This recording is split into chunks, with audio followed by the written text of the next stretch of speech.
Le chevalier sans armure de Nikos Légéros. Chapitre 15. L'impromptu du passé.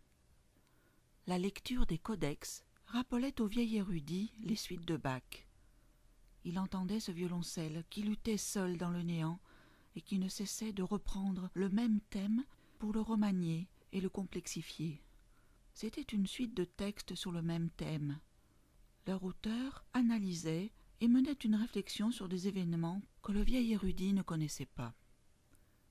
Étaient-ce des faits du passé ou des visions de l'avenir? Il n'arrivait pas à faire son choix. Dans tous les cas, les codex étaient des livres destinés à des combattants temporels de l'esprit. Ils décrivaient comment résister au plus grand des malheurs humains, à la plus inhumaine des barbaries.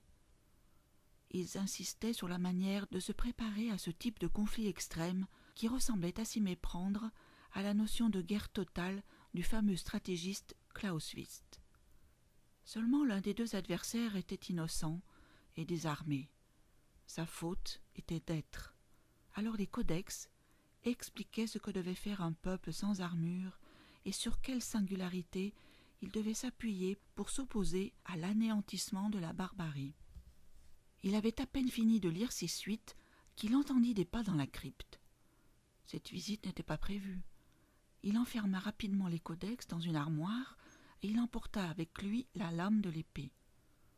Ce mouvement, il ne l'avait pas décodé, et il se rappela la célèbre phrase de Schopenhauer « Nous pouvons faire ce que nous voulons, mais nous ne pouvons vouloir ce que nous voulons. » Il descendit dans la crypte aussi vite que possible. Il était inquiet pour les gisants. Il ouvrit enfin la porte. Sa surprise fut si grande qu'il crut avoir une crise. Il vit une petite fille au milieu de ces hommes qui ressemblaient à s'y méprendre aux gisants. La petite fille tenait l'un d'entre eux par la main comme s'il était de sa famille. Il n'eut pas le temps de prononcer un seul mot. D'ailleurs, dans quelle langue l'aurait-il fait? Il était encore plongé dans ses alphabets exotiques, aussi il fut presque étonné que la petite lui adressa la parole dans sa propre langue. « C'est mon grand-père, monsieur. » « Comment ? » ?»« Je ne pouvais pas le laisser ici. »« Je ne comprends pas. »« Je lui avais promis que je reviendrais. » »« C'est vraiment ton grand-père ?» Il regarda l'homme dans les yeux. Il avait à peine 20 ans, et il savait que c'était tout simplement impossible. Pourtant, il entendit dans sa tête le mot « par rêve ». L'homme n'avait pas bougé les lèvres.